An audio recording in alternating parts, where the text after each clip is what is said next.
31 अगस्त को दिल्ली में मना था काला दिवस।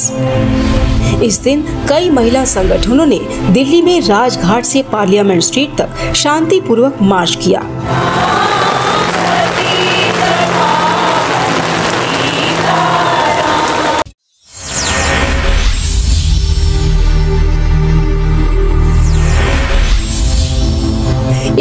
अगस्त को दिल्ली में मना था काला दिवस। इस दिन कई महिला संगठनों ने दिल्ली में राजघाट से पार्लियामेंट स्ट्रीट तक शांतिपूर्वक मार्च किया।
बापूजी निर्दोष है, हर एक बहन अपने में एक सबूत है, तो इन बहनों की वेदना क्यों नहीं सुनी जाती है। पॉक्सो कानून बना बहनों की सिक्योरिटी के लिए, लेकिन उसका सबसे पहला उसका मोहरा कौन बना लिया गया? परम पूज्य बापूजी। जो बापूजी हमारे देश की बच्चियों को, हम बहनों को संस्कार देते हैं, जो हमारा चरित्र बल बढ़ाते हैं, जिनकी प्रेजेंस मात्र से हमारे जीवन में संयम और सदाचार आ जाता है। क्या ये appalling नहीं है? Is it not appalling that laws made for the security of women have been targeted against women itself? हमें हमारे गुरु की छत्र छाया से, हमें हमारे जो आधार और जो श्रद्धा का स्तंभ है, हमें उसी से जो है वंचित कर दिया गया। अब ये बताइए, क्या ये हमारे न्याय की मांग नहीं है? हम इतनी सारी बच्चियाँ मिलते, इतने सारे NGOs आए हैं इस यात्रा के लिए, तो हम चाहते हैं कि बापूजी को रिहा किया जाए। बापूजी एक प्रतिष्ठित व्यक्ति हैं, सही तरीके से जांच पड़ताल होनी चाहिए, जो अभी तक नहीं हो पा रही है। एक हिंदू संत के साथ इतना बड़ा अत्याचार पिछले 1 साल से, सच्चाई, इतने सारे लोग बापूजी के साथ जुड़ के बापूजी के समर्थन में खड़े हुए हैं। हमारी पुकार समाज तक पहुँचे, कानून तक पहुँचे और बापूजी के साथ भी न्याय किया जाए।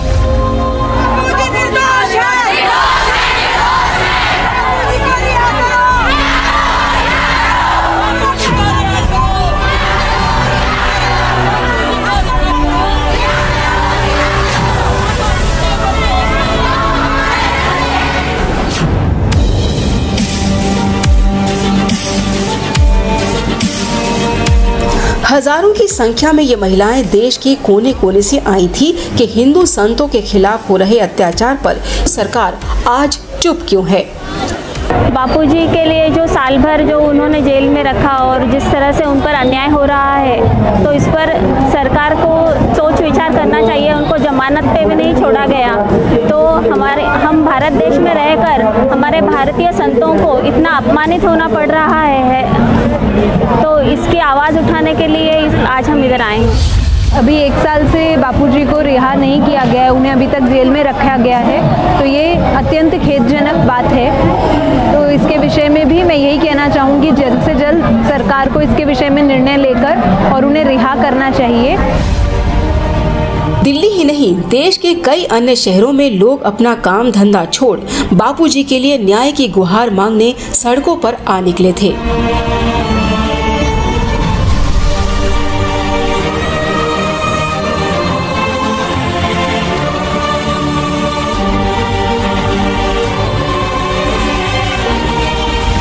इंदौर से ही बापूजी को आज ही के दिन जेल ले जाया गया था। आज इंदौर शहर आंसुओं के सैलाब में नजर आया। मुंबई महानगरी भी बापूजी निर्दोष है के नारों से गूंज उठी थी। दरअसल एक लड़की की एफआईआर की वजह से बापूजी को 31 अगस्त 2013 को जोधपुर पुलिस ने हिरासत में लिया और पॉक्सो कानून के तहत बापूजी को जोधपुर सेंट्रल जेल में बंद किया गया। ये बात पूरे मीडिया में कई महीनों तक चर्चा में रही। मासूम जनता के सामने खबरों के कई पहलू पेश किए गए। उस एक लड़की की आवाज पर इतना कोहराम मचा तो इन महिलाओं की आवाज पर ध्यान क्यों नहीं दिया जा रहा। यहाँ भी हर उम्र की महिलाएं, बच्चियां, युवतियां बारिश में भीगती हुई राजघाट से पार्लियामेंट स्ट्रीट तक पैदल मार्च करती हुई जंतर मंतर पहुँचती हैं। इनकी तपस्या, इनके आंसू, इनकी गुहार सुनने के लिए क्या कोई है इस लोकतांत्रिक देश में?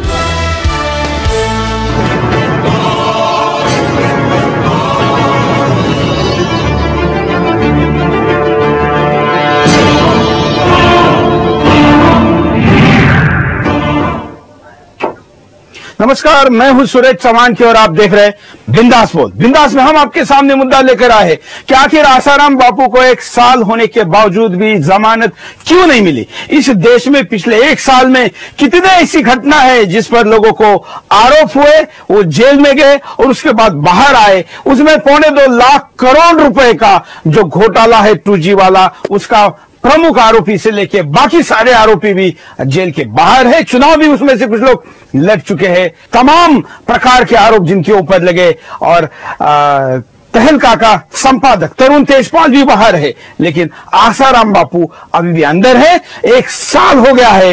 1 साल में उन जिस लड़की ने आरोप लगाए उनके माँ बाप की तक अभी तक गवाही नहीं हुई है। सुनवाई इतनी धीरे चल रही है। फास्ट ट्रैक कोर्ट जिसको कहा जाता है, वो अगर इस स्थिति में है, इतने स्लो है, तो इस विषय का न्याय कब तक मिलेगा। जानकार कानूनी विशेषज्ञ लोग कहते हैं कि जिस सजा को अगर सजा भी साबित होती है, गुनाह भी साबित होता है, तो सजा केवल 3 साल हो सकती है। ऐसे आरोप में किसी को 1 साल तक बगैर बेल के आप कैसे रख सकते हैं। कई मुद्दे हैं। लोगों ने इसको लेकर जनाक्रोश के रूप में अपनी प्रतिक्रिया दी है और नारी शक्ति के लोगों ने आज दिल्ली में 20,000 से ज्यादा लोगों का बड़ा मार्च भी किया है। ऐसे में हमको लगा कि 1 साल बाद इस मुद्दे को उठाना चाहिए, क्योंकि जो विश्लेषण अन्य मीडिया करेगा उसमें सच विश्लेषण हो, इसलिए आज का बिंदास हमने आपके सामने रखा है। बापू के विषय पर आज का ये बिंदास हम आपके सामने लेकर आ रहे, हमेशा की तरह कॉल करके जरा डिटेल में मुद्दे को देखते हैं। संत आसाराम बापू को जेल में 1 साल पूरा। 1 साल बाद भी नहीं मिल पाई बेल। बीमारी के इलाज के लिए भी जमानत नहीं मिली। पत्रकार तरुण तेजपाल पर रेप का आरोप लगा, जमानत मिल गई। कई और बड़े बड़े आरोपियों को जमानत मिल गई, लेकिन आसाराम बापू को जमानत क्यों नहीं। जेल में बापू की सेहत दिन पर दिन बिगड़ती गई। जेल के बाहर बापू के भक्तों का विलाप कर बुरा हाल। दिल्ली में बापू के समर्थन में सड़क पर उतरे हजारों भक्त।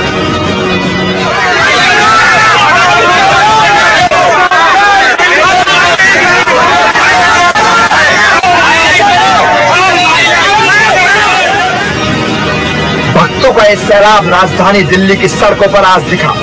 भारी बारिश के बीच बापू को जमानत न मिलने के विरोध में उनके समर्थकों ने राजघाट से लेकर जंतर मंतर तक विरोध मार्च निकाला।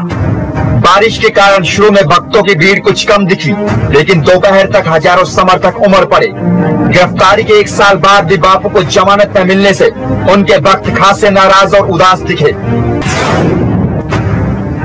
झूठे आरोप लगाए गए, सब कुछ सिद्ध हो चुका है कि सब कुछ गलत है, फिर भी बापूजी को छोड़ा नहीं जा रहा है। उनको क्यों नहीं छोड़ा जा रहा है? अगर उनको नहीं छोड़ा जाएगा तो हम इससे ज्यादा उग्र आंदोलन करेंगे।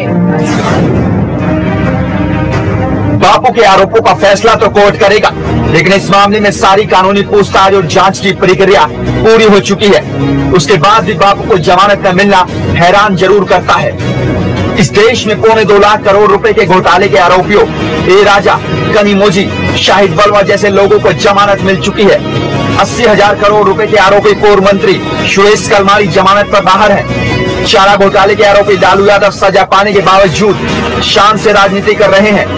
IPL में घोटाले के आरोपी ललित मोदी लंदन में शान की जिंदगी गुजार रहा है। आदर्श घोटाले में आरोपी कांग्रेस नेता अशोक चौहान की गिरफ्तारी तक नहीं हुई। मुस्लिम धर्मगुरु इमाम बुखारी के खिलाफ दर्जनों केस हैं, लेकिन पुलिस की हिम्मत नहीं कि उन्हें गिरफ्तार करके कोर्ट के सामने पेश कर सके। रेप के मामले में आरोपी तहलका मैगजीन के प्रधान संपादक तरुण तेजपाल को भी जमानत मिल चुकी है। ऐसे में सवाल उठता है कि आखिर समाज सुधार के लिए सैकड़ों काम करने वाले आसाराम बापू को बेल कब मिलेगी। आइए, कई कॉलर हमारे साथ जुड़े हैं, उनके पास भी चलते हैं। जय हिंद।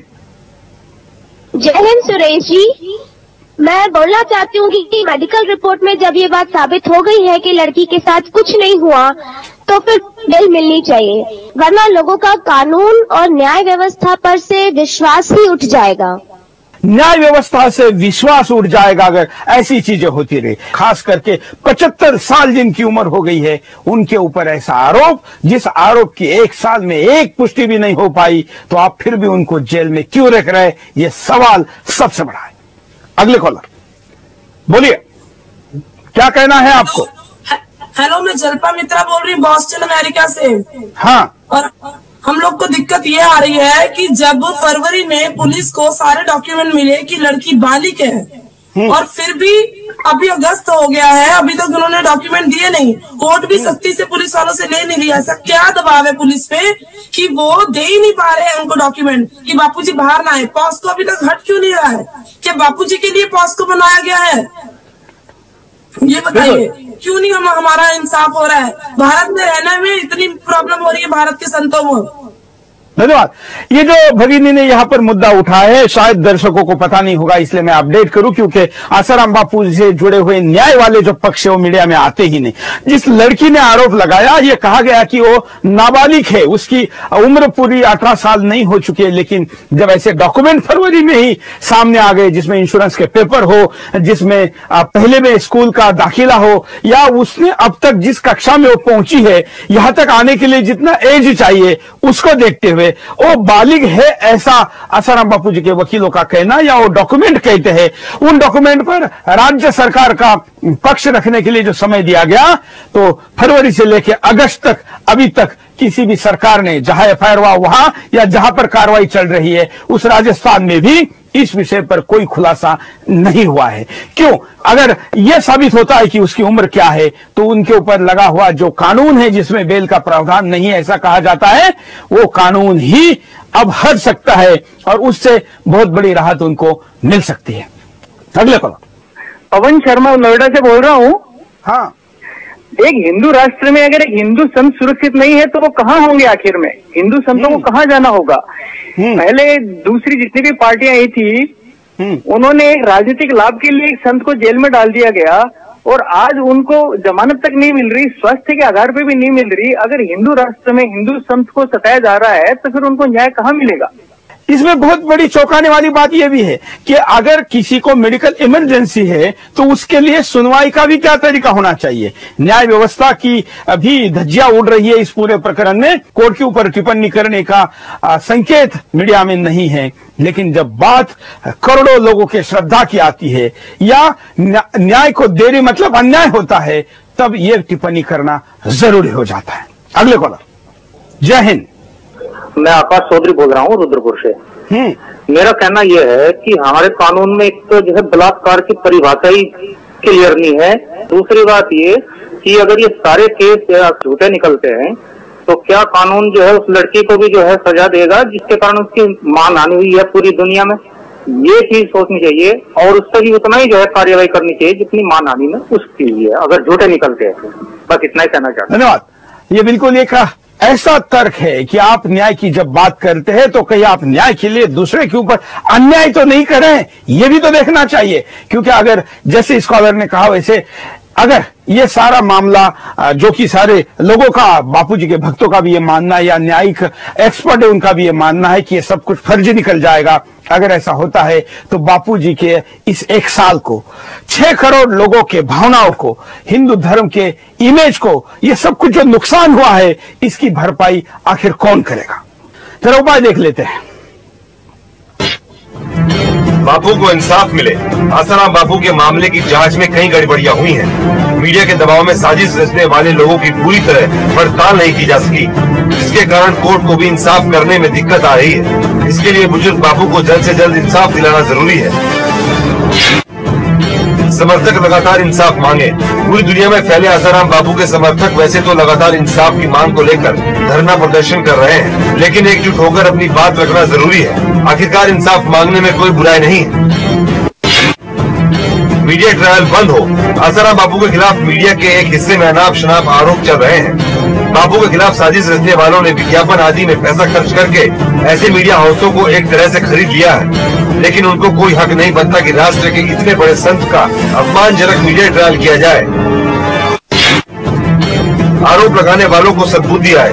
बापू के खिलाफ झूठा आरोप लगाने वाली लड़कियां किसके दबाव में है ये तो नहीं पता, लेकिन उनके समर्थक यही दुआ कर सकते हैं कि इन लड़कियों को सद्बुद्धि आए और वो पाप में भागीदार बनने से बचे।